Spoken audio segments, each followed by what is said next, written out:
Hello everyone, आप सबका स्वागत है हमारे यूट्यूब चैनल एग्जाम प्रोफेसर पर। आज की वीडियो में हम 69th बीपीएससी क्वेश्चन पेपर का एनालाइज कर रहे हैं। इसका हम फर्स्ट पार्ट ऑलरेडी बना चुके हैं, जिसमें हमने 80 क्वेश्चन ऑलरेडी डिस्कस कर लिए हैं। अब हम नेक्स्ट जो 70 क्वेश्चन बचे हैं उनको हम डिस्कस करेंगे आज की वीडियो में। हमने उन जो भी क्वेश्चन डिस्कस किए थे उनमें हम बहुत सारी ट्रिक्स बताई थी, जैसे स्पेशली कूड वाली ट्रिक्स बताई थी, और मैंने बताया भी था अगर उसका आपको डिटेल वीडियो देखना कूड वाले क्वेश्चन को कैसे सॉल्व करना, तो आप जाकर एक एलिमिनेशन ट्रिक्स एंड हैक्स के नाम से एक प्लेलिस्ट बना रखी है, आप हमारे चैनल से जुड़ सकते हैं, उसको देख सकते हैं। तो आज जो हमें नेक्स्ट जो 70 क्वेश्चन बचे हैं उनको डिटेल में डिस्कस करेंगे, और इसमें भी देखेंगे कि कैसे क्वेश्चन को डील कर सकते थे। और मैंने इसके आपने थंबनेल देख लिया होगा कि इसमें हम 20 से 25 क्वेश्चन ऐसे क्वेश्चन थे जिसको हम बिना किसी नॉलेज के भी सॉल्व कर सकते थे। तो मैंने ऑलरेडी जो पहली वीडियो बनाई है उसमें मैंने बता दिए हैं कि कुछ जो क्वेश्चन हैं वो हमने पॉसिबिलिटी के बेस पर कैसे सॉल्व किए थे, कुछ वीडियो हमने ट्रिक के बेस पर कैसे सॉल्व किए थे। तो ये सब बातें मैंने ऑलरेडी बता चुका हूँ, और इसमें भी जो क्वेश्चन आसानी से सॉल्व हो सकते हैं, जो आप एलिमिनेशन ट्रिक्स या पॉसिबिलिटी के बेस पर या कोई फैक्ट या इस तरीके की चीज़ों पर जो भी आप सॉल्व कर सकते हैं, इस तरीके की चीज़ों पर आप कैसे सॉल्व कर सकते हैं, ये चीज़ें मैंने बताई हैं। आज की वीडियो में भी हम डिटेल डिस्कस करेंगे और जानेंगे कि कैसे क्वेश्चन को डील किया जा सकता है। ठीक है, कैसे हम ज़्यादा से ज़्यादा क्वेश्चन अटैम्प्ट कर सकते हैं, वो भी राइट। ठीक है, चलिए शुरू करते हैं आज की वीडियो। सबसे पहले हम यहाँ शुरू करेंगे 81, क्योंकि हम ऑलरेडी 80 क्वेश्चन डिस्कस कर चुके हैं। अब नेक्स्ट 70 क्वेश्चन बचे वो हम सारे इस वीडियो में डिस्कस करेंगे। ठीक है, तो पहला क्वेश्चन है, सतह क्षेत्रफल के हिसाब से विक्टोरिया झील दुनिया की तीसरी सबसे बड़ी मीठे पानी की झील है। यह अफ्रीका की महान झीलों में से एक है। इसकी सीमा 4 देशों तंजानिया, युगांडा, रवांडा और केन्या से लगती है। विक्टोरिया झील से निकलने वाली एकमात्र धारा नील नदी है, जो युगांडा के जिंजा के पास झील से बाहर निकलती है। उपरोक्त में से कौन सा कथन गलत है? आपको जो है इसमें फाइंड करना गलत। ये ध्यान बहुत देना जरूरी होता है कि हमसे राइट पूछा है या रॉन्ग पूछा है। ठीक है, तो देखिए, सतह क्षेत्रफल के हिसाब से विक्टोरिया झील दुनिया की तीसरी सबसे बड़ी मीठे पानी की झील है, तो ये बिल्कुल गलत है। ये अफ्रीका की एक महान झीलों में से एक है, तो ये राइट हो जाएगा। ठीक है, और जो है इसके अलावा इसकी सीमा 4 देशों तंजानिया, युगांडा, रवांडा और केन्या से लगती है, बिल्कुल गलत है। इसकी जो सीमा लगती है केन्या, युगांडा और तंजानिया से लगती है, ना कि 4 देशों 3 देशों से लगती है। ठीक है, तो ये भी गलत हो जाएगा। और इसके अलावा विक्टोरिया झील में से निम्नलिखित निकलने वाली एकमात्र धारा नील नदी है, जो युगांडा के जिंजा के पास झील से बाहर निकलती है, तो ये भी गलत हो जाएगा। ठीक है, तो इसके हिसाब सॉरी ये राइट हो जाएगा। तो इसके हिसाब से जो जाएगा ये 2 होंगे, और हमसे गलती पूछा तो ऑप्शन नंबर डी इसका राइट हो जाएगा। ठीक है, अच्छा हमें जैसे हमने ये गलत पूछा था, इसका 1 और 3, ऑप्शन नंबर डी इसका राइट हो जाएगा। 81 का ऑप्शन नंबर डी, कि ये जो है नॉलेज के बेस पे ये जो है 1 इसका गलत हो जाएगा, 3 इसका गलत हो जाएगा, इसलिए जो है 1 और 3 ऑप्शन के हिसाब से, क्योंकि हमसे गलत पूछा तो इसका ये राइट हो जाएगा। अच्छा, हम जैसे हम राइट विकल्प कैसे फाइंड कर सकते हैं, तो यहाँ पर आप एक ट्रिक और सीख लीजिए। जैसे कभी भी ये चीज़ आती है, इस तरीके की लैंग्वेज आती है, आप इसको खुद से अप्लाई करके देखिए, ना वीडियो पे यकीन कीजिए ना मेरी बात पर। आप प्रीवियस पेपर जो भी हैं, प्रीवियस क्वेश्चन जो होते हैं प्रीवियस के पेपरों में, उनमें आप जाकर अप्लाई करके देखिए इस तरह की चीज़ें कैसे अप्लाई कर सकते हैं। ये अफ्रीका की महान झीलों में से एक है, जब उसमें से पूछता है कि महान झीलों में से एक है, तो ये बहुत ज़्यादा पॉजिटिव कथन होता है, और इस तरह का कोई भी स्टेटमेंट जो होता है हमेशा राइट होता है, मतलब 100% केस में राइट होता है कि इसमें से एक है, ये इनमें से एक है। तो इस तरीके का आप यहाँ पे ध्यान रख सकते हैं। ठीक है, तो ये तो इसका राइट लेकर ही चलते थे, इस बेस पर भी आप ये एलिमिनेट 2 एलिमिनेट कर सकते थे, बाकी 3 आपका क्लियर हो जाता कि ये जो है इसका गलत होगा, मतलब इस ऑप्शन के हिसाब से ये राइट हो जाएगा। ठीक है, बस आप इसको क्या फाइंड करना रह जाता है, 4 और 1 में से एक। ठीक है, तो देखिए इस तरीके की चीज़ें जो है आप ऐसे एलिमिनेट कर सकते हैं। तो फिलहाल इसमें से गलत पूछा था, तो गलत कौन से? ऑप्शन नंबर डी 1 और 3। देखिए यहाँ पे मैंने बताया था कि स्वैप कैसे होते हैं, कोई भी विकल्प स्वैप कैसे होते हैं। देखिए स्वैप का देखिए कैसे चलता। हीट वेव के संबंध में निम्नलिखित कथनों पर विचार कीजिए। यदि किसी मैदानी इलाके का अधिकतम तापमान कम से कम 30 डिग्री सेंटीग्रेड या इससे अधिक तक पहुंच जाता है तो उसे हीट वेव माना जाता है। यदि किसी पहाड़ी इलाके का अधिकतम तापमान कम से कम 40 डिग्री सेंटीग्रेड या इससे अधिक पहुंच जाता है तो इसे हीट वेव माना जाता है। देखिए यहाँ पर क्या, यहाँ पर ये मैदानी का पहाड़ी वाले इलाके को बोल दिया, पहाड़ी का मैदानी इलाके को बोल दिया, एक दूसरे को स्वैप कर दिया, इसलिए जो हो जाएगा इसका ऑप्शन नंबर डी राइट हो जाएगा। आप जो है इस कंडीशन में ना, जैसे इस तरीके के जो एक्स्ट्रा वर्ड जो जुड़े जाते हैं कॉमा लगाकर या जबकि, क्योंकि, परंतु लगाकर, तो जो है इस तरीके की जब चीज़ें जुड़ी होती हैं तो वहाँ पर स्वैप होने की संभावना बहुत ज़्यादा होती है। तो आप इसको जो है मतलब कथन को स्वैप करके भी पढ़कर एक बार देख लीजिए कि मतलब हो सकता है कि उन्होंने स्वैप कर रखा हो, एग्जाम ने कुछ कथन को एक दूसरे को चेंज कर दिया हो। ठीक है, तो 82 का जो हो जाएगा ऑप्शन नंबर डी राइट हो जाएगा। ठीक है, तो इस तरीके की चीज़ें भी आप देख सकते हैं। नेक्स्ट देखिए, कूड वाले क्वेश्चन को सॉल्व करने का आप 50-50 में तो बड़े आसानी से सकते हैं। देखिए जैसे 3 से 2 ऑप्शन शुरू हो रहे हैं, बी एलिमिनेट और डी एलिमिनेट, बस।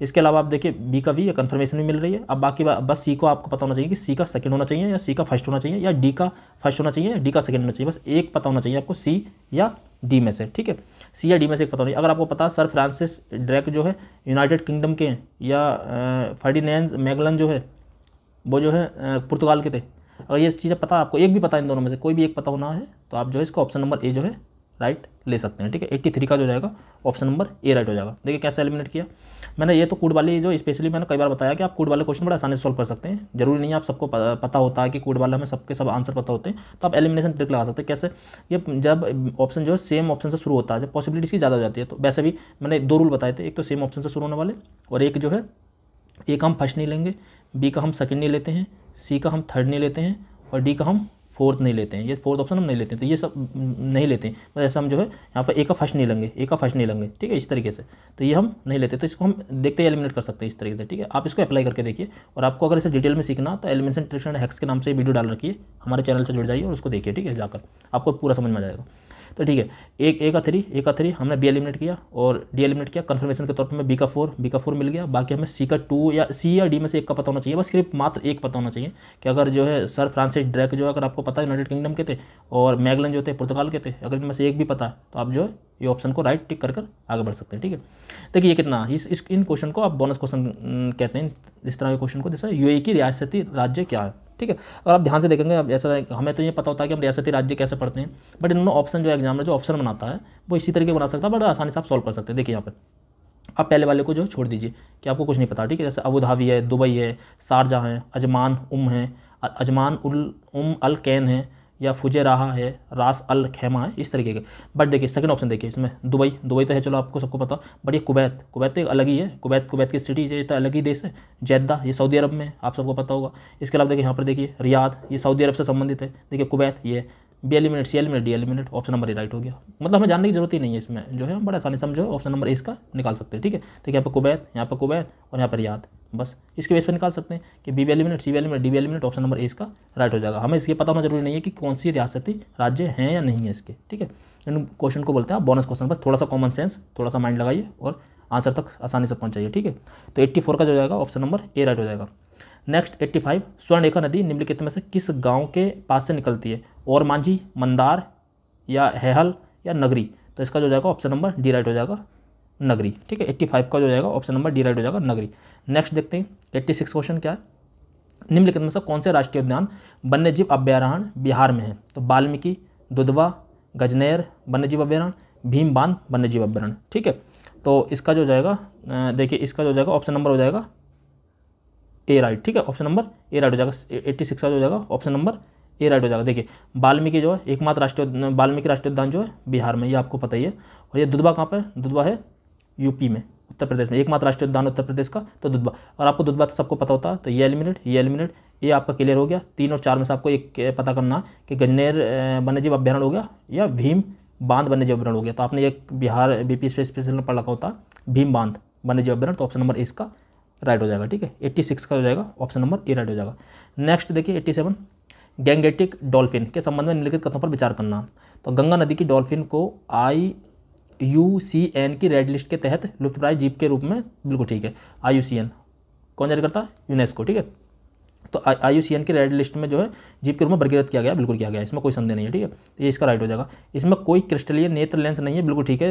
इसको कहते भी हैं कि मतलब ये अंधी होता है, ठीक है, इसलिए देख नहीं पाते, तो इसे प्रभावी रूप से अंधा बना देते हैं, बिल्कुल ठीक है। ये इको लोकेशन का उपयोग कर आगे बढ़ते हैं और शिकार करते हैं, बिल्कुल ठीक है। इसे भारत के राष्ट्रीय जलीय जीव के रूप में घोषित किया गया या मान्यता दी गई है, बिल्कुल ठीक है। तो इसका जो जाएगा उपरोक्त सभी इसके राइट हो जाएगा, बिल्कुल जनरल क्वेश्चन है, जनरल सेंटेंस है, सारे के सारे स्टेटमेंट बिल्कुल जनरल है, तो आप इसको ऑल राइट ले सकते हैं, ठीक है। ऑप्शन नंबर डी इसका राइट हो जाएगा। 87 का ऑप्शन नंबर डी। नेक्स्ट देखिए 89, 87 के बाद 88, गंडक नदी का दूसरा नाम क्या है? बूढ़ी गंडक, महानंदा, नारायणी, पुनपुन। तो ये आप सबको पता होगा, इसको जो बोलते हैं नारायणी बोलते हैं, बहुत मतलब सिंपल क्वेश्चन है। 88 का ऑप्शन नंबर हो जाएगा सी राइट, ठीक है। 88 का option number C right. Next देखिए 89, बिहार के निम्नलिखित में से किस जिले में सोना पाया जाता है? मुंगेर, सारण, सिवान, जमुई, सबको पता होता है जमुई।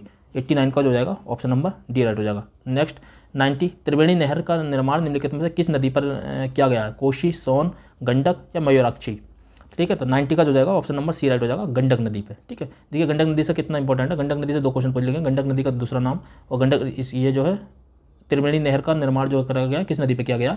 तो ये गंडक पर, ठीक है। ऑप्शन नंबर सी इसका राइट हो जाएगा, 90 का ऑप्शन नंबर सी। नेक्स्ट 91, मैंने अभिकथन और रीजन वाले बताए थे किस तरीके से आप सॉल्व करते हैं। देखो यहाँ पर सॉल्व करके देखते हैं। घाना तट पर सोने के समृद्ध प्लेसर जमाव पाए जाते हैं और ब्राज़ील में सोने की सिराएं पाई जाती है। बहुत जनरल सेंटेंस है, बिल्कुल आप इसको राइट मानेंगे। किसी समय ये महाद्वीप अटलांटिक तट के एक साथ संयुक्त थे। तो किसी समय का मतलब क्या पता किस समय थे, हो सकता कभी ना कभी रहे हों करोड़ों साल पहले। तो ये जो है इस तरीके के सेंटेंस भी जो इसका प्रूफ करना हमें जो है मतलब बहुत कठिन हो, जिसको हम प्रूफ नहीं कर सकते, तो उसको हम जो है राइट ही मानकर चलते हैं। ठीक है, बाकी अब जो है क्योंकि लगा के इसको देख लीजिए। क्योंकि कैसे, घाना तट पर सोने की समृद्ध प्लेसर जमाव पाए जाते हैं और ब्राज़ील में सोने की सिराएं पाए जाते हैं। क्योंकि किसी समय ये महाद्वीप अटलांटिक तट के साथ संयुक्त तो भी तो पाए जाते हैं। देखिए एक दूसरे को कंप्लीट भी कर रहे हैं। ये बहुत मतलब इस पढ़ने का तरीका ही सबसे इंपॉर्टेंट होता है। क्वेश्चन को हम जो है उसके जो आंसर पर आसानी से पहुंच सकते हैं।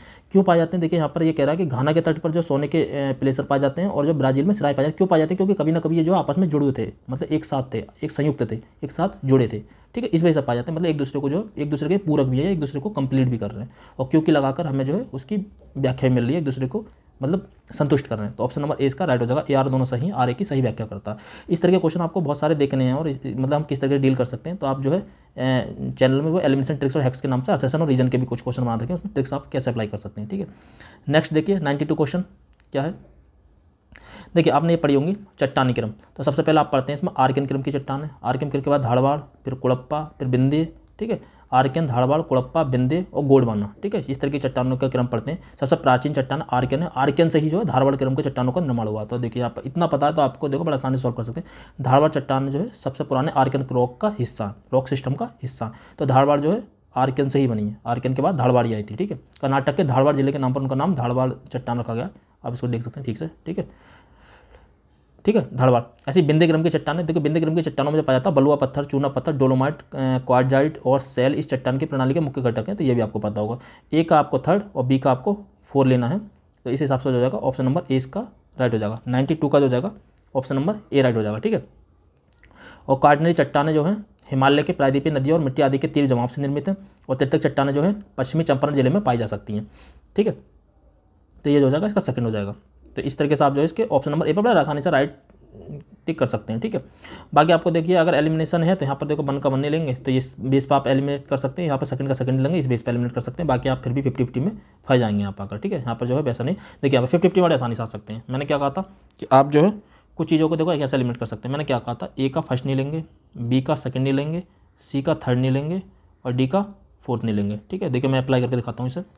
ठीक है, आपको डिटेल में देखना तो आप जो है एलिमिनेशन ट्रिक्स और हैक्स वाली प्लेलिस्ट में जाइए, वहाँ पे देखिए। ठीक है, देखिए यहाँ पर ए का फर्स्ट नहीं लेंगे तो ये एलिमिनेट, और हम यहाँ पर बी का सेकंड नहीं लेंगे, सी का 3rd नहीं लेंगे, ये एलिमिनेट। तो ये ऑप्शन जो है 2 आप एलिमिनेट कर सकते हैं बड़े आसानी से। 50-50 में आप पहुँच जाएंगे। ठीक है, आपको जो है ये 10 में से 8 क्वेश्चन आपको राइट करा देगा। आप चाहें इस पेपर पर ही अप्लाई करके देख लीजिए। देखिए 10 में से 8 क्वेश्चन आपके राइट हो जाएंगे। ठीक है, ये गारंटी है। तो जो है आप ये एलिमिनेट कर दिया, आपने ये एलिमिनेट कर दिया। आप यहाँ पर जो इन दोनों में 50-50 में आकर अगर आपको थोड़ी सी भी नॉलेज है कि जैसे ये धारवाड़ जो है आर्कियन क्रम की चट्टानों से बनी है, ये तो आपने पढ़ रखा होता, तो ऑप्शन नंबर ए राइट करके आप जो है राइट आंसर तक पहुँच सकते हैं। ठीक है, नेक्स्ट देखिए इसका 93 क्या, निम्नलिखित में से कौन सी समुद्री जैव विविधता की दृष्टिकोण से दुनिया का सबसे समृद्ध क्षेत्र है, जिसमें ज्वारनद मुख, समुद्र तट, निकट तटीय पर्यावरण के जंगल, समुद्री घास, प्रवाल भित्तियाँ, नमक दलदल और मैंग्रोव के साथ 21 द्वीप शामिल हैं। ठीक है, अगर आप जो है ये सोचेंगे कि जैसे ज्वारनद मुख को देख लीजिए या यहाँ पर प्रवाल भित्तियाँ, तो नंदा देवी बायोस्फीयर तो आप देख के इसको एलिमिनेट कर सकते हैं। इसके अलावा नीलगिरी भी कर सकते हैं। नीलगिरी के पास भी ज्वारनद मुख वगैरह नहीं है, नीलगिरी भी तो बीच में है, नीलगिरी ग्रंथि पाई जाती है तमिलनाडु, कर्नाटक और केरल की सीमा पर। तो ये दोनों तो आप बड़े आसानी से एलिमिनेट कर सकते हैं। बाकी आप इसमें देख लीजिए जैसे मन्नार की खाड़ी, ये सब चीज़ें कहाँ पे मिलने की सबसे ज़्यादा संभावना। तो आप देखिए इनमें दोनों में तुलनात्मक तौर पर देखिए सुंदरबन या मन्नार की खाड़ी, मतलब आप 50-50 में तो बड़े आसानी से पहुँच गए। आप थोड़ा सा भी अगर इसमें माइंड लगाएंगे तो बड़े आसानी से आप जो है इसके ऑप्शन पर पहुँच सकते हैं। 93 का हो जाएगा ऑप्शन नंबर ए राइट हो जाएगा, मन्नार की खाड़ी बायोस्फीयर रिजर्व। ठीक है, तो ऑप्शन नंबर इसका जो हो जाएगा ए राइट हो जाएगा। अगर आप 21 द्वीप पर ध्यान देंगे तो 21 द्वीप जो है मन्नार की खाड़ी के पास ही मिलेंगे। ठीक है, तो मन्नार की खाड़ी biosphere reserve option number A इसका राइट हो जाएगा। नेक्स्ट देखिए 94, 90 डिग्री पूर्वी देशांतर पर स्थित थिम्पू का स्थानीय समय निर्धारित कीजिए तब जब ग्रीनविच पर दोपहर के 12 बजे। तो आप सबको पता होता है कि 5.5 घंटे हमारा जो है आगे चलता है। तो बस इसमें जो ईस्ट की तरफ को जब चलती है तो 5.5 घंटे आप ऐड कर दीजिए, तो लगभग आपका जो आ जाएगा समय आ जाएगा 94 का जो जाएगा ऑप्शन नंबर ए राइट हो जाएगा 6 PM। अगर आप चलेंगे तो 6 PM। ठीक है, जो हमारा जो ग्रीनविच से जो होता है हमारा 82.5 डिग्री ईस्ट पर है और जो है हमारा 5.5 घंटे आगे चलता है। ठीक है, तो इस आधार पर आप जो है पूरे एक्यूरेट तो नहीं पहुँचेंगे बट लगभग पहुँच जाएंगे। तो ये जाएगा 6 PM के लगभग आ जाएगा। तो ऑप्शन नंबर इसका आप राइट ले सकते हैं इस तरीके से। ठीक है, नेक्स्ट 95, निम्नलिखित में से कौन सा कथन सही है। धारवाड़ चट्टान संरचना में प्राकृतिक गैस पाई जाती है। अभ्रक कोडरमा में पाया जाता है। और कडप्पा श्रृंखला हीरे के लिए प्रसिद्ध है, और पेट्रोलियम भंडार अरावली पहाड़ियों में पाए जाते हैं। ठीक है, तो इसका जो है पहला हम देख लेते हैं, इसके ऑप्शन देख लेते हैं। ऑप्शन के बेस पर जो है आंसर बहुत आसानी से निकाला जा सकता है। ठीक है, तो अच्छा, इसमें एक ही पूछा कि निम्नलिखित में से कौन सा कथन सही है। एक जो है कौन सा कथन सही है, इनमें से कौन सा एक कथन सही है। ठीक है, तो धारवाड़ चट्टान संरचना में मतलब सही पूछा है, प्राकृतिक गैस पाई जाती है, अवरक कोडरमा में पाया जाता है, कडप्पा श्रृंखला हीरो के लिए प्रसिद्ध है, या पेट्रोलियम भंडार अरावली पहाड़ियों में पाए जाते हैं। तो 95 का जो जाएगा आपको सबको पता है बी, अवरक कोडरमा में पाया जाता है। ये जो है बहुत ज़्यादा इंपॉर्टेंट है, ये कई बार प्रीवियस में पूछा गया। अवरक जो है कोडरमा में पाया जाता है। ठीक है, अवरक जो है कोडरमा में पाया जाता है, ऑप्शन नंबर 20 का राइट हो जाएगा। ठीक है, जो मोस्ट इंपॉर्टेंट है आप इसे याद कर सकते हैं, कोडरमा में अवरक पाया जाता है। ठीक है, अवरक जो है कोडरमा में पाया जाता है। ठीक है, नेक्स्ट देखते हैं इसका 96, ग्लोब पर 1 डिग्री के अंतराल पर खींची गई अक्षांश रेखाओं की संख्या कितनी है, आप सबको पता है 179, उपरोक्त में से कोई नहीं होता नहीं है, आप सबको पता है। ऑप्शन नंबर सी इसका राइट हो जाएगा, बहुत सिंपल क्वेश्चन है 96 का, ऑप्शन नंबर सी। ठीक है, 97 देखिए, कोसी मैदान की माध्य समुद्र तल से औसत ऊंचाई कितनी है, 300 मीटर, 150 मीटर, 30 मीटर, उपरोक्त में कहीं नहीं, ये आंसर इसका होता नहीं है। तो ऑप्शन नंबर सी इसका राइट हो जाएगा 30 मीटर, ये आपने पीपीएससी में पढ़ा होगा। ठीक है, मतलब जो बिहार स्पेशल है उसमें पढ़ा होगा। किस पठार पर कर्क रेखा तथा भारतीय मानक समय रेखा एक दूसरे को काटती है, बुंदेलखंड, बघेलखंड, मालवा, उपरोक्त में से कोई नहीं, ये इसका आंसर होता नहीं है। तो 98 का जो जाएगा ऑप्शन नंबर बी राइट हो जाएगा, बघेलखंड में। ठीक है, किस कटार पर काटती है, बघेलखंड के पठार पर कर्क रेखा और मानक समय रेखा एक दूसरे को काटती है, बघेलखंड के पठार पर। ठीक है, उत्तराखंड का कौन सा जिला तिब्बत सीमा से नहीं लगता है, उत्तरकाशी, चमोली, अल्मोड़ा, उपरोक्त में कोई नहीं, ये थोड़ा टफ हो जाता है इस तरह क्वेश्चन। ठीक है, क्योंकि बीपीएससी में अगर उत्तराखंड की चीज़ पूछ लेगा तो हमें कैसा पता होगा। तो फिलहाल ये आप थोड़ा कॉमन सेंस यूज करके भी लगा सकते हैं, बाकी ऐसे क्वेश्चन को आप स्किप भी कर सकते हो। ऑप्शन नंबर सी इसका राइट हो जाएगा, अल्मोड़ा। अल्मोड़ा जो है तिब्बत की सीमा से नहीं लगता है। ठीक है, नेक्स्ट, अल्नीनो धारा कहाँ प्रवाहित होती है, अल्नीनो लालीना आप सबको पता है, प्रशांत महासागर में, हिंद महासागर, बंगाली खाड़ी में, उपरोक्त में कोई एक से अधिक, तो ये जो है इसका एलिमिनेट हो जाता है, इस तरीके को आंसर होते नहीं है। फिलहाल 100 का जो जाएगा ऑप्शन नंबर ए राइट हो जाएगा, पेरू के तट पर प्रशांत महासागर में बहती है। ठीक है, आप सबको पता होगा, अल्नीना लालीना बहुत ज़्यादा पॉपुलर घटना है दोनों। ठीक है, और लालीना की वजह से हमारे यहाँ का जो मानसून जो मजबूत रहता है, अल्नीनो की वजह से कमजोर रहता है। ठीक है, आप सबको पता होगा, प्रशांत महासागर की धारा है, ऑप्शन नंबर ए इसका राइट हो जाएगा। ठीक है, नेक्स्ट 101, कॉलेजियम प्रणाली के बारे में निम्नलिखित तथ्यों पर विचार करना। सुप्रीम कोर्ट कॉलेजियम एक 5 सदस्यीय निकाय है जिसकी अध्यक्षता भारत के मौजूदा मुख्य न्यायाधीश करते हैं, और उस समय उसमें न्यायालय में कार्यरत 4 अन्य वरिष्ठ न्यायाधीश शामिल होते हैं। ठीक है, संसद ने विधि द्वारा कॉलेजियम प्रणाली का आरंभ किया।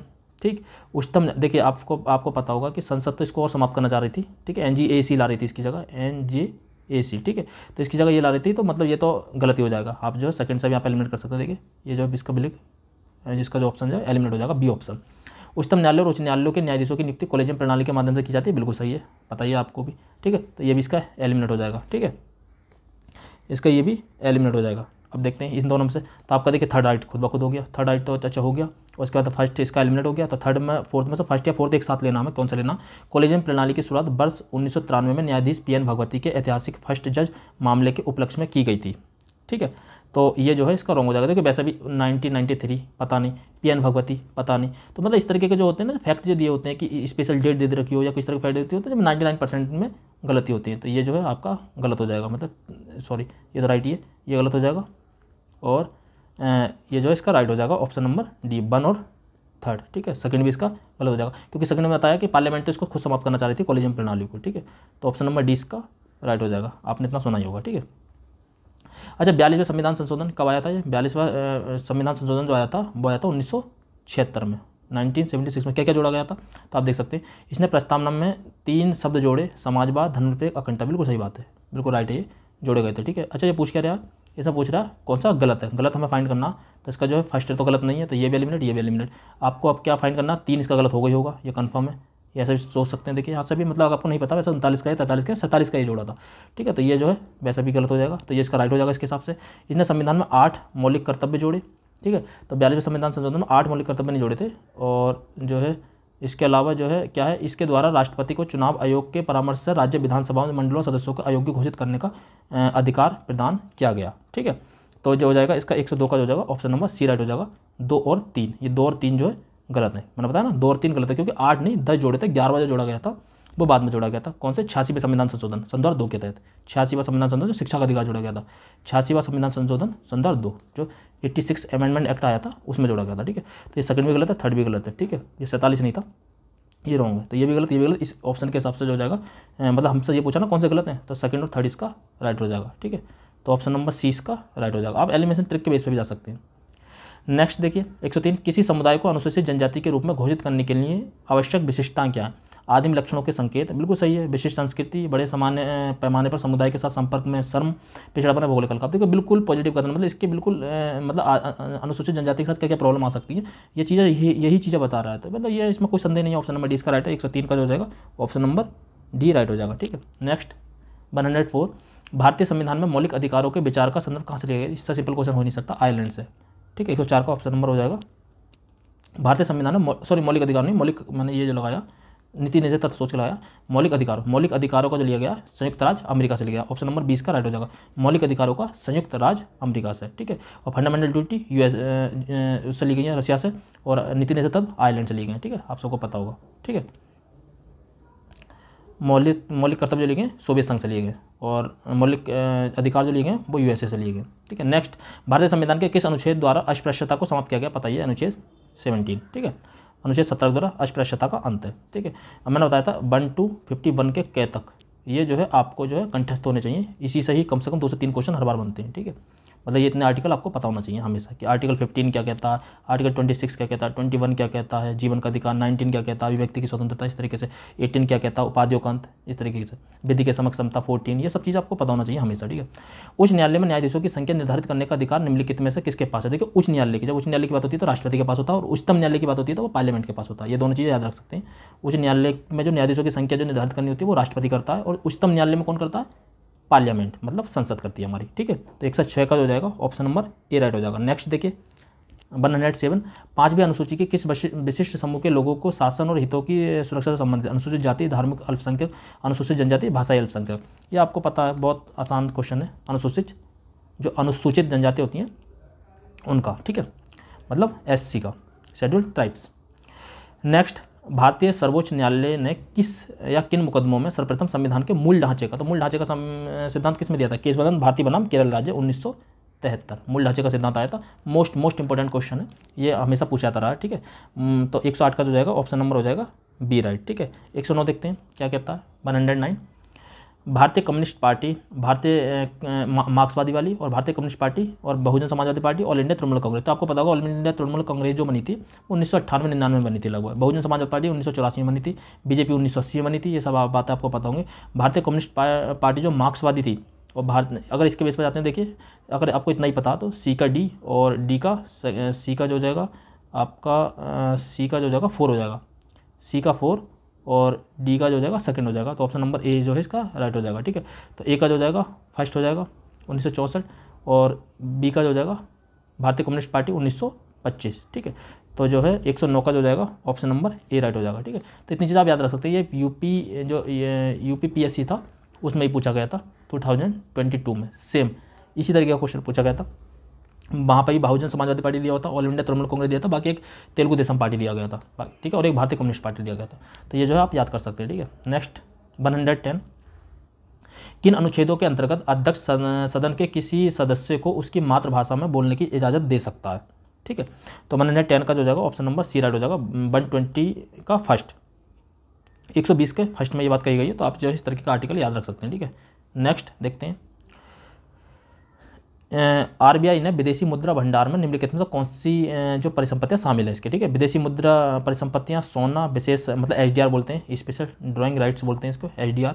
ठीक है, और आरक्षित किस्त स्थिति। ठीक है, तो 111 का जो जाएगा ऑप्शन नंबर डी राइट हो जाएगा। उपरोक्त सभी, मतलब ये सब चीज़ों में जो है विदेशी मुद्रा भंडार में जो है RBI के विदेशी मुद्रा भंडार में इन सब चीज़ों को रखते हैं। देखिए विदेशी संपत्ति तो रखेंगे जैसे डॉलर वगैरह, सोना रखेंगे, SDR रखेंगे। ये SDR जो जारी करता है वो IMF जारी करता है, ये आपको सबको पता होगा, IMF जारी करता है।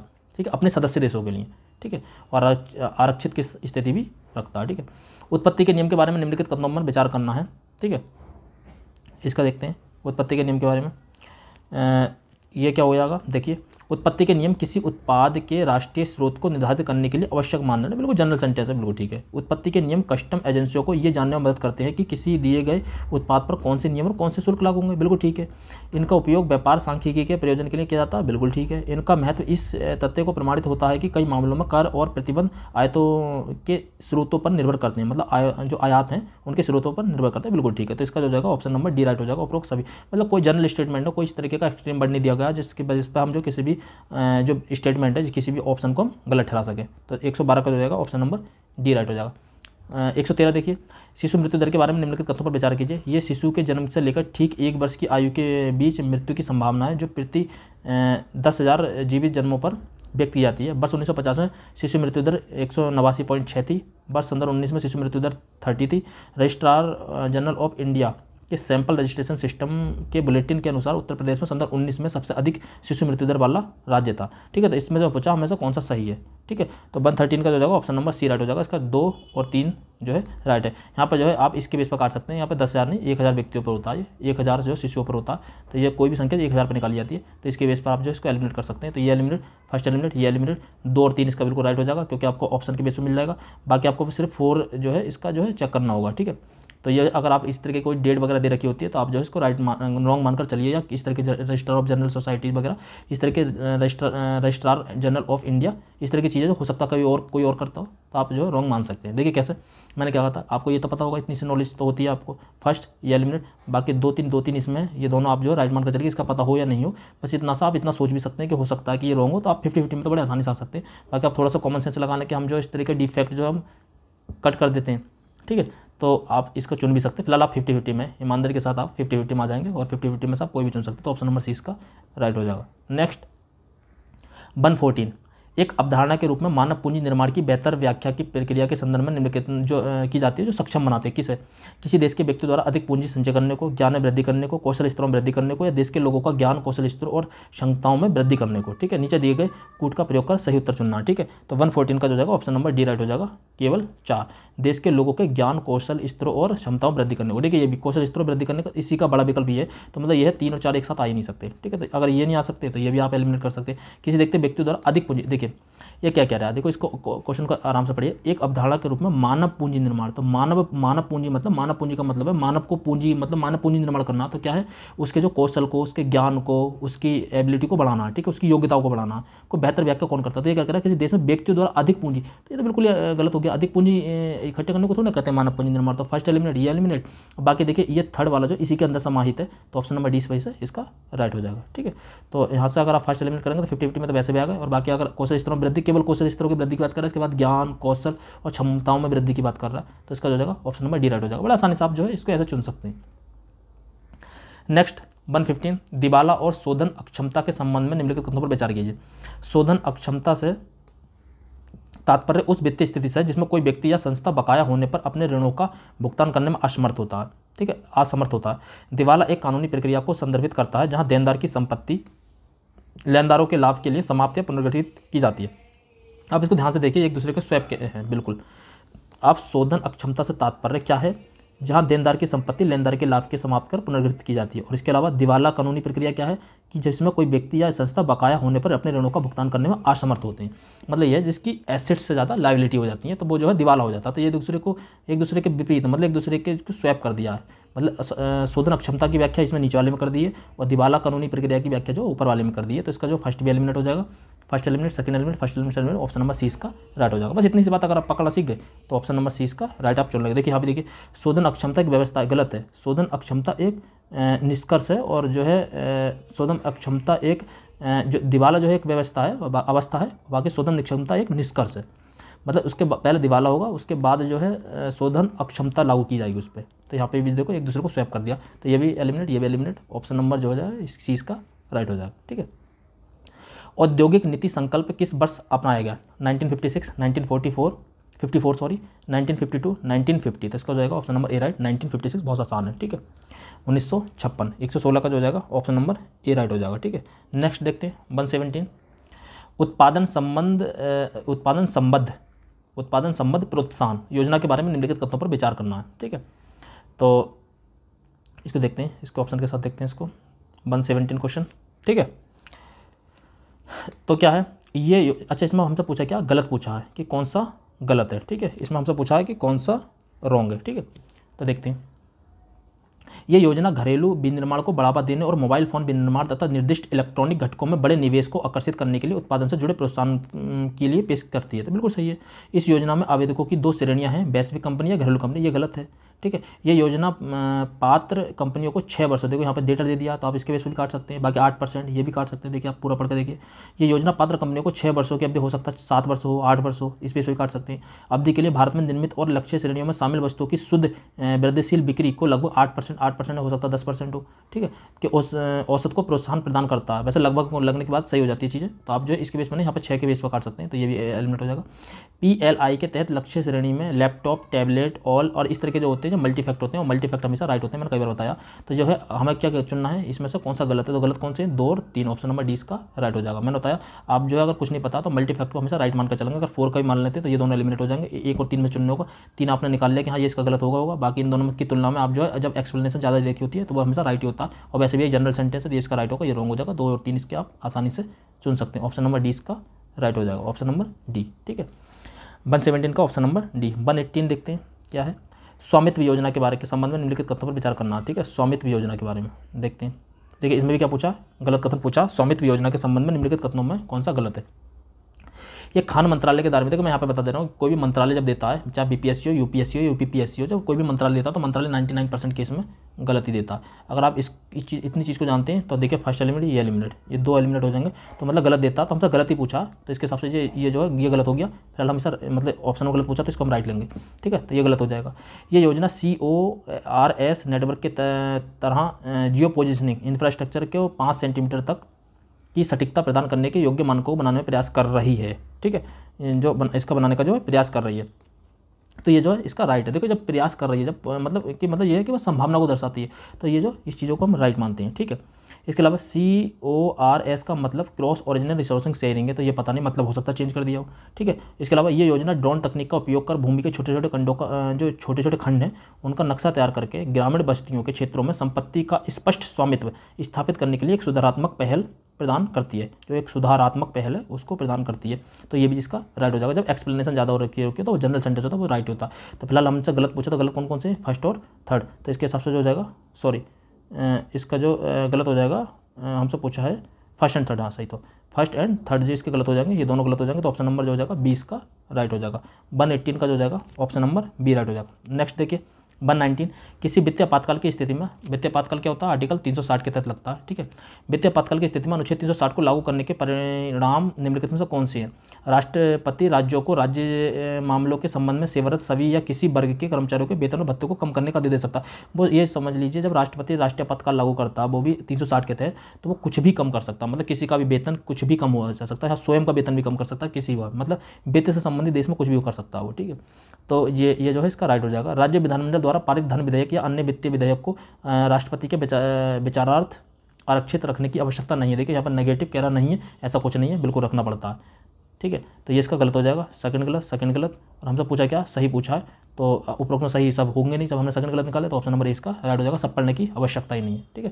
मैंने क्या कहा, आप जो है यहाँ से आप चुन सकते हैं, देखिए आवश्यकता नहीं है, वैसे भी निगेटिव टर्म हमेशा गलती होती है, नहीं है तो आपने यहाँ से अगर सेकंड एलिमिनेट किया तो उपरोक्त सभी हो ही नहीं सकते सही। Second eliminate option number A इसका राइट हो जाएगा, ऑप्शन नंबर ए इसका राइट हो जाएगा 119 का। नेक्स्ट देखिए 120, निम्नलिखित में से कौन से कारक संभावित रूप से भारतीय अर्थव्यवस्था में मुद्रास्फीति जनित मंदी में योगदान कर सकते हैं। देखिए मंदी क्या होती है, जब सप्लाई बहुत अधिक हो और डिमांड कम हो तो इस स्थिति को कहते हैं हम मंदी, ठीक है। सप्लाई अधिक हो और डिमांड कम हो तो इस स्थिति को हम बोल देते हैं मंदी, ठीक है। तो देखिए क्या है, सरकारी खर्चे में वृद्धि के कारण उच्च मुद्रास्फीति दबाव, बिल्कुल ठीक है, मतलब योगदान कर सकते हैं। देखिए लैंग्वेज पे ध्यान देखिए, योगदान कर सकते हैं, मतलब ये जो पॉसिबिलिटी दर्शा रहा, मैंने क्या कहा, पॉसिबिलिटी पे जब भी कोई भी चीज़ दे रखी होती है वो सबकी सब राइट होती है, तो ये भी राइट, आप आंखें बंद करके भी इसका टिक कर सकते हो, ऑप्शन नंबर डी इसका राइट होगा। 120 का ऑप्शन नंबर डी राइट हो जाएगा। नेक्स्ट देखिए 121, आर्थिक सर्वेक्षण 2023 के अनुसार निम्नलिखित में से कौन सा कथन भारत में प्रत्यक्ष विदेशी निवेश की प्रवृत्ति का वर्णन करता है या करते हैं, ठीक है। निजी क्षेत्र की कम भागीदारी के कारण इसमें कमी आई है, महामारी से पहले के स्तर की तुलना में इसमें वृद्धि हुई है, टेलीकॉम सेक्टर में पूरी तरह से सुधार होने के बाद किसी भी वित्तीय वर्ष में बिना घटे इसमें तेजी से बढ़ोतरी हुई है, कमजोर वैश्विक आर्थिक स्थिति के कारण इसमें कमी आई है, ठीक है।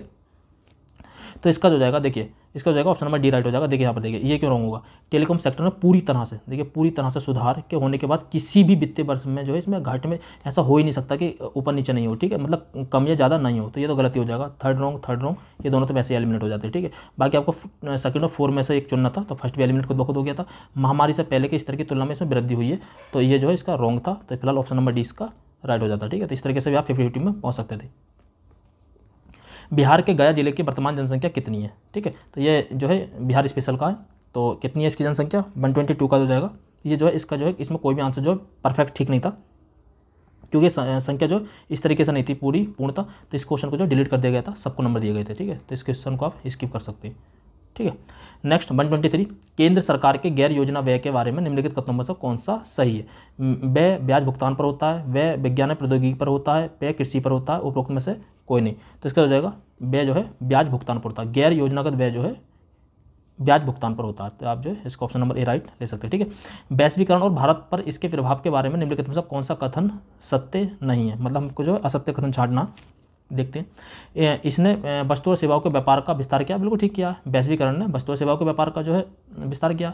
इसने प्रत्यक्ष विदेशी निवेश का प्रभाव बढ़ा है, बिल्कुल बढ़ा है। निर्यात में वृद्धि आयात में वृद्धि से अधिक है? नहीं, ऐसा नहीं है। आप जो अगर भारत के संदर्भ में देखेंगे तो हमारा जो है आयात जो है निर्यात से ज़्यादा है। ठीक है, हमारा आयात ज़्यादा है, निर्यात कम है। तो ऑप्शन नंबर सी जो है इस बारे में ये गलत हो गया, ऑप्शन नंबर सी इसका राइट हो जाएगा। ठीक है, 125, संघ सरकार के वित्त में नवीनतम विकास के बारे में निम्नलिखित कथनों पर विचार करना है। महामारी वित्तीय वर्ष 21 के दौरान संघ सरकार का राजकोषीय घाटा सकल घरेलू उत्पाद के 9.2% तक पहुंच गया था, ये इसका रॉन्ग है। ठीक है, और मतलब कौन सा कथन सही है, सॉरी ये पूछा। तो महामारी वित्तीय वर्ष 21 के दौरान संघ के सरकार का राजकोषीय घाटा सकल घरेलू उत्पाद के 9.2% तक पहुंच गया। वित्तीय वर्ष 22 में राजकोषीय घाटा कम होकर सकल घरेलू उत्पाद का 7.7% हो गया। पिछले 2 वर्षों में राजस्व संग्रह कम हो गया। तो जो 125 का जो था ऑप्शन नंबर ए राइट था। मतलब महामारी के वित्तीय वर्ष 21 के दौरान संघ सरकार का राजकोषीय घाटा सकल घरेलू उत्पाद का 9.2% तक पहुँच गया। बाकी ये जो थे सेकंड और थर्ड इसका रॉन्ग थे। ठीक है, नेक्स्ट देखते हैं इसका 126, 1857 के विद्रोह की विफलताओं में निम्नलिखित में कौन से कारण थे? देखिए कौन से कारण, अगर पॉजिटिव कारण हमें बताएंगे तो हम इसको राइट मानेंगे। जैसे अंग्रेजों की सैन्य क्षमता श्रेष्ठ थी, इसमें कोई संदेह नहीं है। विद्रोहियों के पास कोई एकीकृत कार्यक्रम नहीं था, समाज के सभी वर्गों का समर्थन का अभाव था, ये भी ठीक है। तो इसका हो जाएगा उपरोक्त सभी हो जाएगा, ऑप्शन नंबर सी जो है इसका राइट हो जाएगा। 126 का हो जाएगा ऑप्शन नंबर सी राइट हो जाएगा। नेक्स्ट देखते हैं 127, बिहार का वह रसोईया जिसने 1917 में महात्मा गांधी की हत्या के प्रयास को विफल कर उनके भोजन में मिले जहर से उनकी जान बचाई थी, क्या नाम था उसका? मुजफ्फर अहमद, बटक मियाँ, मीर बकवाल, या इनमें से कोई नहीं? इसमें से कोई नहीं, होना तो नहीं है। तो ऑप्शन नंबर 20 का राइट हो जाएगा बटक मियाँ। ठीक है, 127 का हो जाएगा ऑप्शन नंबर बी राइट हो जाएगा। नेक्स्ट देखते हैं 128, 1937-38 के दौरान बिहार में बकास्त आंदोलन किसके द्वारा आयोजित किया गया था? स्वामी दयानंद सरस्वती, जयप्रकाश नारायण। दयानंद सरस्वती का इस तरीके का कोई मतलब नहीं है। जयप्रकाश नारायण, स्वामी सहजानंद सरस्वती या पीर अली खान। अगर आप देखिए इसके फॉर्मेशन पर जाएंगे दयानंद सरस्वती और सहजानंद सरस्वती, तो आप जो है आपको पता है कि स्वामी दयानंद सरस्वती का कोई मतलब नहीं है। तो ये क्या आंसर बचा? ऑप्शन नंबर सी, स्वामी सहजानंद सरस्वती। इस तरीके से भी आप जो ऑप्शन को चुन सकते हैं, आपको नहीं पता है। 128 का जो जाएगा ऑप्शन नंबर सी राइट हो जाएगा।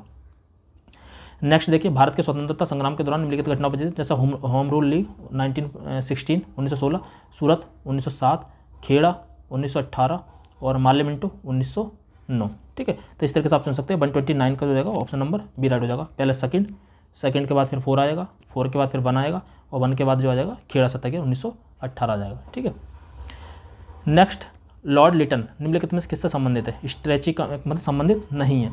स्ट्रेची, सच अधिनियम, वर्नाक्युलर, इल्बर्ट, इन तीनों से था, बस एक से नहीं था। किससे? स्ट्रेची कमीशन से। तो 130 का जो जाएगा ऑप्शन नंबर स्ट्रेची से था, मतलब इन निम्नलिखित से किससे संबंधित नहीं था? तो स्ट्रेची से था, शस्त्र से था, वर्नाक्युलर से था, इल्बर्ट विल से नहीं था। इल्बर्ट विल से था रिपन था। इल्बर्ट विल से जो थे रिपन संबंधित है। ठीक है, इल्बर्ट विल, इसका विवाद भी हुआ था, इल्बर्ट विवाद भी कहते हैं इसे। तो ऑप्शन नंबर डी राइट हो जाएगा, इल्बर्ट विल। ठीक है, ये इससे कौन थे? Ripon, Lord Ripon. और बाकी जो है लॉर्ड लिटन किसी से संबंधित है? स्ट्रेची से, शस्त्र से, वर्नाक्युलर से। ठीक है, तो ऑप्शन नंबर डी इसका राइट हो जाएगा। नेक्स्ट देखते हैं 131, बक्सर की लड़ाई के बाद जो बक्सर की लड़ाई हुई थी किस संधि पर हस्ताक्षर हुए थे? जो बक्सर की लड़ाई हुई थी 1764 में, तो उसके बाद कौन सी संधि में? 1765 की कौन सी संधि हुई थी? कौन सी संधि हुई थी? इलाहाबाद की संधि। तो ऑप्शन नंबर ए इसका राइट हो जाएगा, इलाहाबाद की संधि। 131 का ऑप्शन नंबर ए राइट हो जाएगा। नेक्स्ट देखिए 132, डच ईस्ट इंडिया कंपनी ने किस वर्ष पटना में अपना कारखाना स्थापित किया? 1635, 1632, 1643, 1648। तो इसका जो जाएगा 132 का जो जाएगा ऑप्शन नंबर हो जाएगा बी राइट, 1632।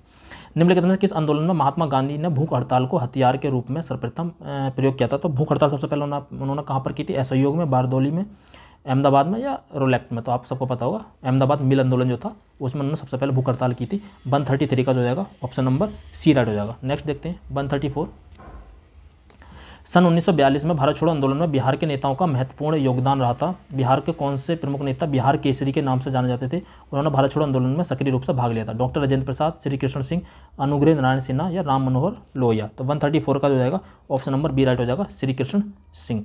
चंपारण आंदोलन के जन आंदोलन की प्रतिक्रिया में ब्रिटिश सरकार ने इस मुद्दे के समाधान के लिए कौन सा कदम उठाया?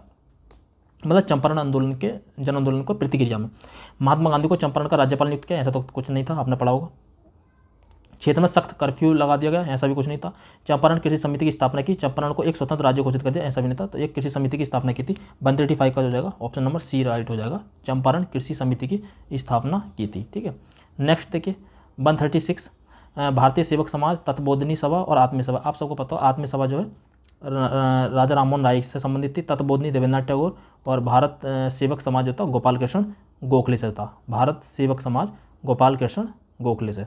ठीक है, तो फर्स्ट का सेकंड और सेकंड का फर्स्ट और सी का थर्ड, ऑप्शन नंबर ए इसका राइट हो जाएगा। 136 का जो जाएगा ऑप्शन नंबर ए राइट हो जाएगा। 137 देखिए, अंबाबाई एक स्वतंत्रता सेनानी भारत के किस राज्य की थी? केरल, आंध्र प्रदेश, कर्नाटक, मध्य प्रदेश। तो 137 का जो जाएगा ऑप्शन नंबर सी राइट हो जाएगा, कर्नाटक की। ठीक है, जो अंबाबाई एक स्वतंत्रता सेनानी थी वो कहाँ की थी? कर्नाटक की। निम्नलिखित में से कौन कैबिनेट मिशन के सदस्य नहीं थे?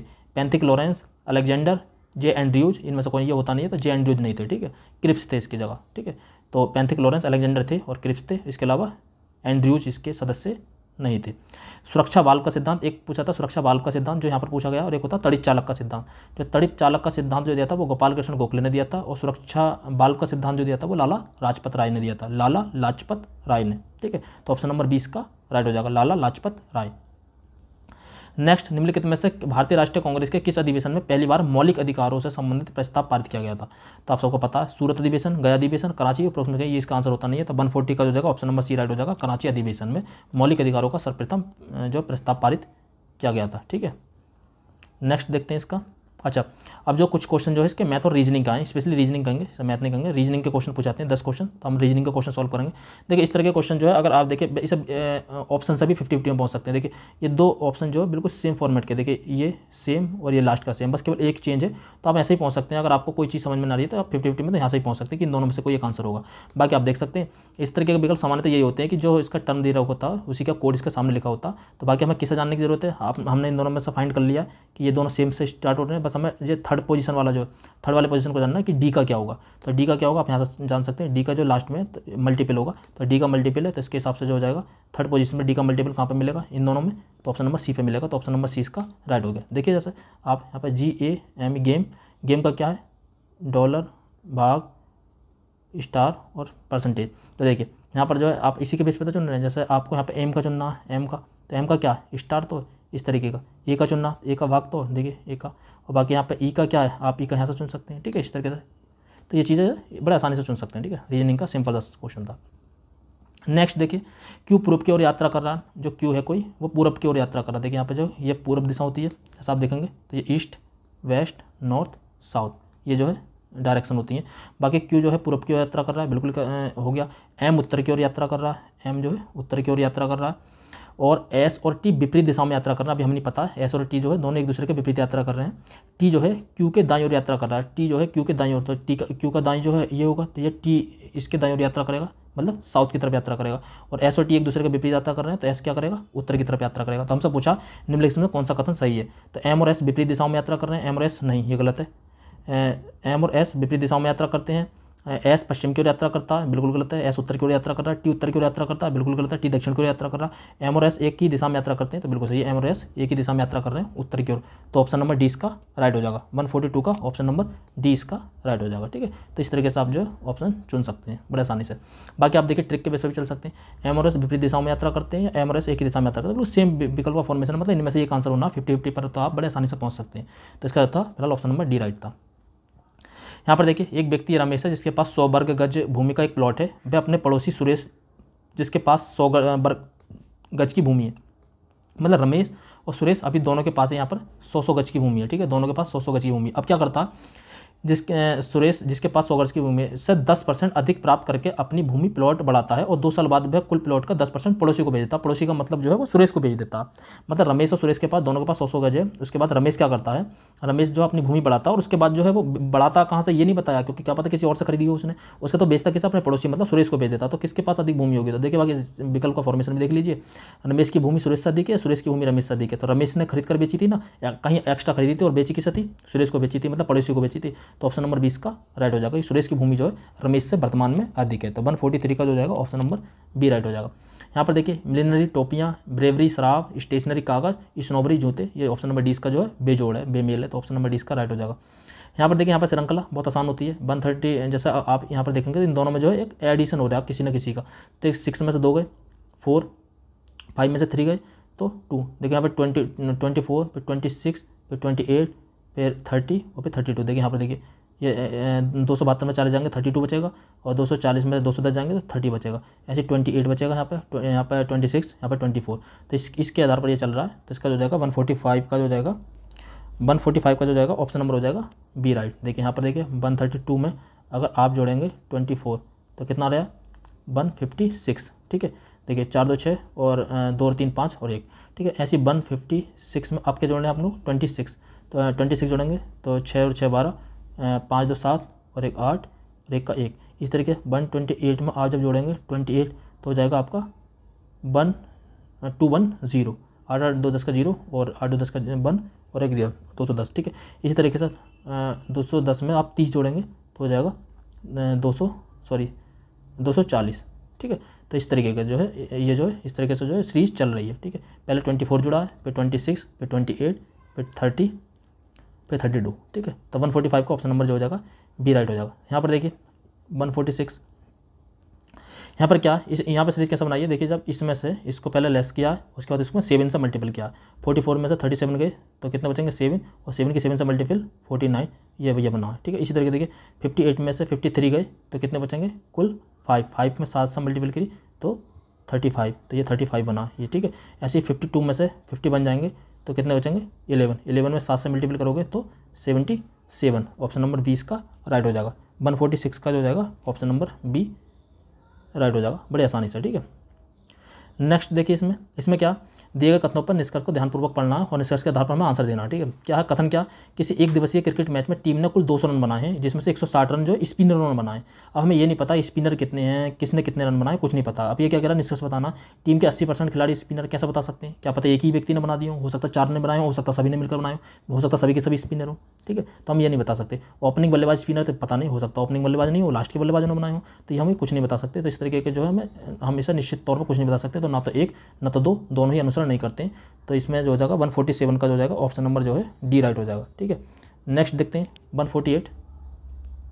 देखिए इसमें अगर आप कोई संक्रिया लगाना पहुंचेंगे तो बहुत देर हो जाएगी, आप इसको बहुत जनरल समस्या कर सकते हैं। जैसे जी का 7, ठीक है, और लास्ट का देख लीजिए टी का 20, तो जी का 7 टी का 20। इसी तरीके से यहाँ पर देखिए एम का 13 और के का 11, लास्ट के बेस पर देख लीजिए। देखिए यहाँ पर जी का क्या होता है 7, ये पहले का पहले देख लिया, टी का 20। ठीक है, ऐसे एम का 13 और के का 11, मतलब इसका जो नंबरिंग होती है। ठीक है, इस तरीके से यहाँ पर आ जाइए। देखिए वी का 22, बी का क्या होता है वी का 22 होता है, तो देखिए इसने चल लिया बी एलिमिनेट डी एलिमिनेट, बाकी एस का 19 होता, तो एस का 19 एक में ही है, ये भी एलिमिनेट। ऑप्शन नंबर इसका राइट हो गया। बड़ा आसानी से ऐसे चुन सकते हैं, मतलब जरूर नहीं है कि पूरी की पूरी हमें संख्या लगाकर देखनी ही पड़े। तो 148 का हो जाएगा ऑप्शन नंबर ए राइट हो जाएगा। दोबारा सुन लीजिए, जी का 7 हमने पहला देख लिया, लास्ट देखते हैं टी का 20, इसी तरीके से एम का 13 के का 11 हमें से कन्फर्मेशन हो गई, हाँ इस बेस पर हम काम कर सकते हैं। तो वी का 22 हमने 2 चुने, ये एलिमिनेट, बाकी एस का 19 इसमें 20 है तो ये एलिमिनेट। ऑप्शन नंबर इसका राइट हो जाएगा। ठीक है, तो इसके बेस पर भी आप जो है बड़े आसानी से चुन सकते हैं। नेक्स्ट देखिए 149। अच्छा इनका भी वही नंबरिंग कर लीजिए, जैसे क्यू का 17 होता है, डब्ल्यू का 23 होता है, जेड का 26 होता है, बी का 2 होता है। इसी तरीके बी का 2, एच का 8, सेकंड वाले का करना, के का 11 और एम का 13। इस तरीके डब्ल्यू का 23, सी का 3 और जी का 7 और जे का 10। इस तरीके से एम का 13, एस का 19, वी का 22 और एक्स का 14। ठीक है, 24 ही होगा, 24 ही होगा। ठीक है, एक्स का हो जाएगा 24 ही हो जाएगा। ठीक, अब देखिए यहाँ पर देखिए आप जो है यहाँ पर देखेंगे तो यहाँ पर प्लस के 6 ऐड हो रहा है। ठीक है, यहाँ पर जो है आप देखेंगे तो ये क्या लिख दिया, अच्छा देखिए यहाँ पे भी प्लस के 6 ऐड हो रहा है, ठीक है, और यहाँ पर जो है यहाँ पे भी प्लस के 6 ऐड हो रहा है, और यहाँ पे भी प्लस के 6 ऐड हो रहा है, ठीक है। यहाँ पे देखिए यहाँ पे जो है कितना ऐड हो रहा है, प्लस के 3, यहाँ पे भी प्लस के 3, यहाँ पे जो है प्लस के 4 ऐड हो रहा है। अगर आप यहाँ इन दोनों में देखेंगे तो इसका जो थर्ड वाला जो है इसका जो है बेजोड़ हो जाएगा, मतलब जो है इससे जो है असमान हो जाएगा। तो थर्ड वाला जो हो जाएगा इसका आंसर हो जाएगा 149 का ऑप्शन नंबर सी, ठीक है। बहुत आसान है, बस इसकी नंबरिंग करनी है, 149 का ऑप्शन नंबर सी। अब ये जो है इस वीडियो का लास्ट क्वेश्चन, और काफ़ी टफ भी था, इतना आसान नहीं है। देखिए इसको कैसे हम सॉल्व कर सकते हैं। MNO P पर स्थित है, मतलब कोई कंपनी है, 4 शाखाएं जो MNO और P पर स्थित है। तो MN के उत्तर में, देखिए M जो है आप यहाँ पर सॉल्व करिए, M जो है N के उत्तर में, ये इसका उत्तर हो गया, M उत्तर में और 4 किलोमीटर की दूरी पर है, ठीक है। तो यहाँ पर आप थोड़ा इसको मतलब इसको थोड़ा बड़ा करके देख लेते हैं, ठीक है। चलिए इसको दोबारा बना लेंगे। MN के उत्तर में 4 किलोमीटर की दूरी पर, PO के दक्षिण में है 2 किलोमीटर की दूरी पर है, ठीक है। तो PO के दक्षिण में, अभी मैं पता नहीं है O किधर है, ठीक है। तो NO से 1 किलोमीटर दक्षिण पूर्व में। अब यहाँ पर जो है हम यहाँ पर पता कर सकते हैं कि O जो कहीं यहाँ रहा होगा, और ये जो इसका दक्षिण पूर्व हो गया, और ये जो 1 किलोमीटर की दूरी पर है, ठीक है। और इसके अलावा जो है ये 2 किलोमीटर की दूरी पर है, क्या P ओके 2 किलोमीटर की दूरी पर है। और हमसे क्या पूछा, M से P के बीच की दूरी पूछी, मतलब हमसे ये वाली दूरी फाइंड कराइए। ये वाली दूरी अगर हमें ये पता चल जाए, ये दूरी पता चल जाए, तो हम ये वाली दूरी फाइंड कर सकते हैं, ठीक है। तो देखिए इसको मैं दोबारा बना देता हूँ अच्छे से, बाकी आपको समझ में आ जाएगा। देखिए यहाँ पर बना लेते हैं इसको। ये क्या कह रहा है, एक बार देख लेते हैं इसका क्या है। देखिए ये M जो N के उत्तर में स्थित है, देखिए यहाँ पे M है और ये 4 किलोमीटर उत्तर में स्थित है, इस तरीके से। ये इसका 4 किलोमीटर हो गया। उसके बाद यहाँ पर कोई O है, और O से 1 किलोमीटर के दक्षिण पूर्व में ये स्थित है। उसके बाद जो है यहाँ पर जो है 2 किलोमीटर की दूरी पर P स्थित है, ठीक है। आप इसकी लैंग्वेज पढ़ सकते हैं, इस तरीके से ही है, ठीक है। P जो है O के दक्षिण में 2 किलोमीटर की दूरी पर स्थित है। अब जब इस तरीके से हमें फाइंड क्या करना है, M से P की दूरी, ठीक है। तो अगर हमें जो फाइंड करनी है वो ये दूरी फाइंड करनी है, ठीक है, ये वाली। अगर हमें ये वाली दूरी पता चल जाए, ये इस तरीके से, तो हम जो इसको बड़ा आसानी से जो है हाइपोटेन्यूस बन जाएगा, और हम जो इसको ट्रायंगल को फाइंड कर सकते हैं, ठीक है, पाइथागोरस प्रमेय लगा के। तो देखिए आप जो यहाँ से देखिए ये 1 किलोमीटर दूरी है, और अगर आप इसको मिला देते हैं तो ये जो है एक जो है इसका जो है यहाँ पर पाइथागोरस प्रमेय जो है अप्लाई हो सकती है। और ये जो इसका कण है, और कण है, तो यहाँ पर जो है अगर हम इसमें अप्लाई करेंगे तो 1/√2 और 1/√2 ये 2 भुजाएं बन सकती हैं। अगर इन दोनों को सॉल्व करेंगे तो इसका कण जो है 1 निकल जाएगा। अगर इसके आधार पर 1 निकलेगा तो आप ये दूरी कितनी है, अगर आप इसमें से ये दूरी 4 है और ये दूरी पूरी ऐड कर देते हैं, 4 + 2 और माइनस के इसमें 1/√2 घटा देते हैं ये वाली दूरी, तो ये जो नीचे की दूरी भी फाइंड हो जाएगी, ठीक है। तो ये पूरी डिस्टेंस जो आ गई 1 + 2 1 माइनस के 4 + 2 माइनस के 1/√2 आ गई, ठीक है। और ये वाली दूरी क्या आ गई हमारी 1/√2। तो इसका अगर हम अब इसमें पाइथागोरस प्रमेय लगाते हैं इस वाले ट्रायंगल में, देखिए कैसे बड़े आसानी से लग सकती है, और बड़े आसानी से हम आंसर निकाल सकते हैं, ठीक है। तो इसमें जो हमें अब दूरी निकालनी है वो निकालनी है हमें PM, ठीक है। तो PM की दूरी कैसे निकल जाएगी, अंडर रूट आएगा 4 + 2 माइनस के 1/√2 इसका होल स्क्वायर प्लस 1/√2 का होल स्क्वायर। इसको आप सॉल्व करेंगे, बड़े आसानी से सॉल्व हो जाएगा, और इसका सॉल्व करके आप जो है आंसर निकाल सकते हैं। तो इसका जो आंसर आएगा वो आएगा 5.34, ऑप्शन नंबर इसका राइट हो जाएगा। मैंने निकालने का तरीका बता दिया, आप उसको सॉल्व कर सकते हैं, ठीक है। तो फिलहाल ये आज की वीडियो बस इतनी थी, क्योंकि हमने लगभग पिछली वीडियो में हमने 80 क्वेश्चन डिस्कस किए थे, आज की वीडियो में हमने जो 70 क्वेश्चन डिस्कस किए। उम्मीद आपको वीडियो पसंद आएगी। आपको अगर ये PDF चाहिए तो आप हमारे टेलीग्राम चैनल से जो है इसको डाउनलोड कर सकते हैं। टेलीग्राम चैनल का लिंक बायो के डिस्क्रिप्शन में मिल जाएगा, वीडियो का जो डिस्क्रिप्शन है उसमें मिल जाएगा, ठीक है। और अगली वीडियो जल्दी लेकर आएंगे, तब तक के लिए जय हिंद।